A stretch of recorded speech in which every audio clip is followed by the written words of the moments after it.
ordinary skin condition known as alopecia areata. Alopecia denotes baldness, while areata means patchiness. The illness can result in hair loss on the scalp, face, and sporadically other parts of the body, such as the legs or the area under the arms. Alopecia areata patients typically have hair loss in the form of circular coin-sized patches on their scalps, but in more extreme situations, they may experience complete hair loss. As an autoimmune condition, alopecia areata causes the body's immune system to confuse healthy tissues for foreign invaders and start attacking them. Hello, my name is Stephanie Anderson, and welcome to the Main Health Show. Today's guest answered a social media post I made seeking volunteers to participate in a hair loss survey as research for my then upcoming book, Alopecia is a Thing, Breaking Through the BS or the Belief Systems. Little did I know about this powerhouse of motivation that lived approximately 8,900 miles away from San Antonio, known as the Bald Whisperer. Please let me share a little bit about this phenomenal lady. Her name is Caren Venter. She is a proud Alopecian and South African. Caren started Bald Whisperer in August 2022 to help raise awareness for alopecia. She admits to having a love-hate relationship with funky socks, stating that she tries hard to hate them but loves most of them. Now, Caren firmly believes efforts from a faint heart will not do. She doesn't for one moment believe that she is a victim for sharing her story, but knows that she is a survivor who wants to set the world on fire with the truth, that we are all created in the image and likeness of our perfect Creator. If God called her to it, He will help her through it. Now, this is a very special person that I'm happy to know and knew that I wanted to introduce to you, the Main Health audience. So, it is my pleasure to welcome Caren Venter, the Bald Whisperer. Hi, Stephanie. Thank you for having me. When did you first start losing your hair? My hair first started falling out in June 2020. I didn't think much of it at the time, as I thought it was stress-related and because of medication that I was using at that stage. What type of alopecia do you have, and when were you diagnosed? In March 2021, I was diagnosed with alopecia areata. Now, from that time until now, will you please share your hair loss journey? After my diagnosis and already lost the front part of my hair, I had no other choice than to shave it all completely off. When my hair first started falling out, my scalp was so painful, tender and sore. And even today, till today, when I experience a flare-up, that's exactly the same sensations that I experience as well. I have since lost hair on my right arm and my eyebrows. As you can see, these are stickers. To tell you that my hair loss experience was easy would definitely be a lie. I remember standing in the bathroom, shaver ready in my hand, and staring at myself in a big mirror. I was so angry and frustrated. I bent over the bath and I shaved my hair all off. And when I came back up, mascara and tears was running down my face.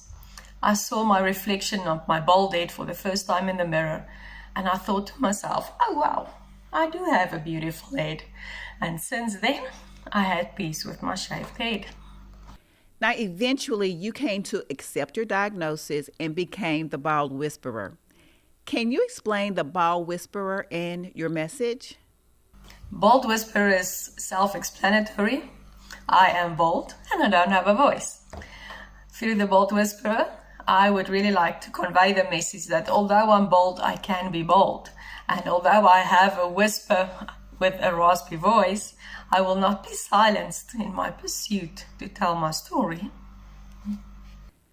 Now, Caren, what would be the most important message that you would like to share with my viewers about hair loss? The most important message I would like to convey is to break this perfect look stereotype that we get slammed with daily, especially we as women.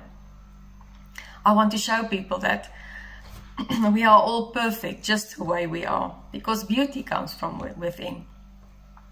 I want to encourage others, even if you feel different, that although I have a big shiny head, who I am is much more important than what I look like.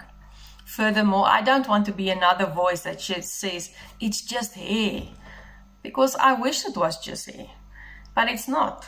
According to society, that is the perfect picture of how a woman should look like. It affects you on a daily basis. And I refuse to let this disease steal my self-esteem. Because behind every bald head, behind every woman, never mind how different you might be, there's a powerful story. One that could change someone else's life. Do you have a favorite bald whisperer quote that you can share with us today? A favorite bald whisperer quote, I'm going to read it. It says, hair doesn't define you. There's no better representation of beauty than someone who is unafraid to be themselves. I decided to be gloriously bald, cracked, worn, dented, because I've never heard of a clean, shiny sword that ever won a war. And me, I'm ready for battle. Now, it's Women's History Month. Caren, who has been some of your female role models and positive influences in your life? I come from a long line of amazingly strong women. My grandmother was 87 when she passed away. She's decided she wanted to do scuba diving. And on her 75th birthday, that is exactly what we did. Although it was in a deep scuba pool, she scuba dived. My aunt is 76, and she's still so strong and proud and healthy. And there's nothing that she can't do. Looking after me and being a stand-in mother, which is not always easy, she is really a pillar of strength to me. And then there's my own mother. Although she faced hard challenges from a very young age, she is the epitome of beauty, of courage, of endurance, and of being courageous. Never once did one of them allowed me to bury my dreams. They always would encourage me, motivate me constantly to be the best me that I can be. Caren, what would you say drives you and keeps you motivated?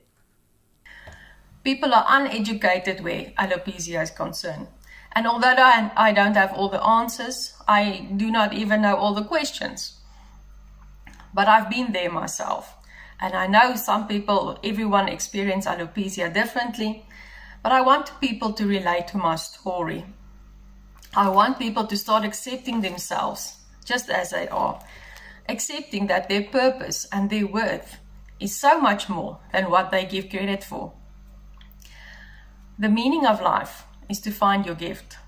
And the purpose of life is to give it away. There is a big difference in knowing the path and walking the path. My goal is not to live forever. My goal is to create something that will. I do not aspire to make a living. I aspire to make a difference. Self-care is so important, especially now. It seems like it is needed now more than ever post-COVID. What do you do to nurture yourself, and how do you maintain balance? I love being in nature. I enjoy my brisk morning walks. I do wind therapy on a motorcycle, and I love drinking pure water. Sometimes life do get busy and we get overwhelmed sometimes, but it's then that you remember what is your purpose and your calling in life. What is the real reason you were created for? Caren, you have shared so much of yourself and provided insight to a diagnosis of alopecia that many people are not aware of. I'm sure there's going to be someone in the viewing audience that may have questions for you or want to know more about your platform, The Bald Whisperer. Is there a general website or contact information for those that may have additional questions that you can share? People can get in contact with me through Facebook or Facebook Messenger.